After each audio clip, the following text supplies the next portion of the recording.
Hi, I'm Gina Clarke. I'm the editor-in-chief of the Fintech Times, and I'm here live in Amsterdam at Money 2020. Hi, and I'm Neal Michie. I'm product director at Verimatrix, a software security company. We protect and secure mobile apps and the data within those apps for many financial institutes and fintechs. Thanks, Neal. So how have the last 12 to 18 months looked for Verimatrix? It's been a very interesting 12 to 18 months actually. I'm sure everyone's saying the same. I mean, it's 18 months that we've seen trends accelerate. I don't necessarily think we've seen new trends emerge, but we've seen an acceleration of mobile first, self-service, moving away from the face-to-face world that we kind of have known with for many years. And it was a trend that was happening anyway, but it's now definitely accelerated in the last 18 months.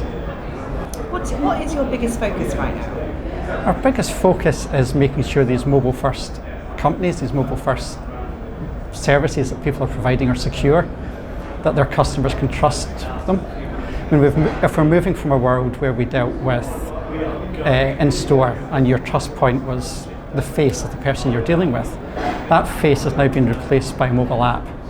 And people need to trust that in the same way as they need to trust the person they saw when they went into the branch or the voice they heard on the telephone. So what we do and our focus is making sure these apps are trustworthy, the data within them is safe, the apps are safe, and people can use them with confidence. And in terms of the challenges you mentioned trust. How do you think we're going to get over that? How will we overcome it? Trust is an interesting one, and when Verimatrix, we're a security company, and I think a lot of time people conflate trust and security, and they kind of treat them as being the same thing. And the reality is they're not. Security is a technical solution. It's walls, barriers that you build to keep things safe. Trust is an emotional attachment. So trust is something that's built up over time. It's built up by things not going wrong, by things going right.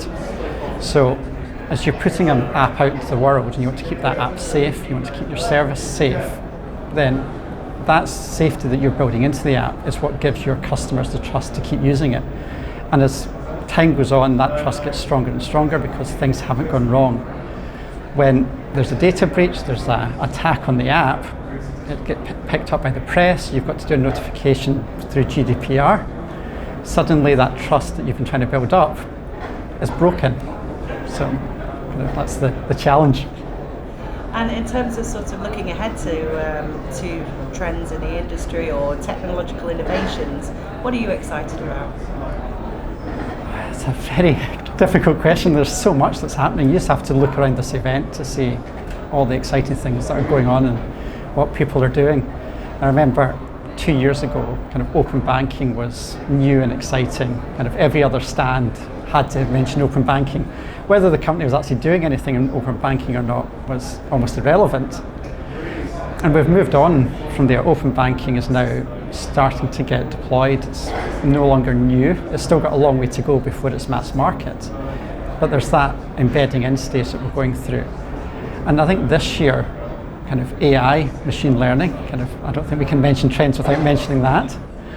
And it'll be interesting to see how that develops to become something that goes beyond a buzzword, which maybe open banking was 2 years ago, but to actually be something that's useful and giving value. So that'll be worth watching. And I think the other thing we're seeing a lot of is tokenization and tokenized credentials. And I think potentially that can really revolutionize kind of where we go in terms of security, where we go in terms of kind of really changing how we interact with services. And so you've mentioned we're here at Money 2020. What do you hope to achieve? I think what we'd like to do is to really connect with people, network, to help people understand just how open and vulnerable a mobile app can be. People tend to see them as being a black box. You deploy it, it's safe, it's locked down. What could go wrong? The truth is far from that. Reality is much, much different. And it doesn't take very long at all. And kind of we're talking 10 minutes to take an app from an app store, crack it open, start to see what's happening within that app. And if we can educate people that are putting those apps out there into these risks they're exposed to, then I think we'll have achieved our mission. Perfect. Well, thank you so much for talking to me today. No, you're welcome. Thank you.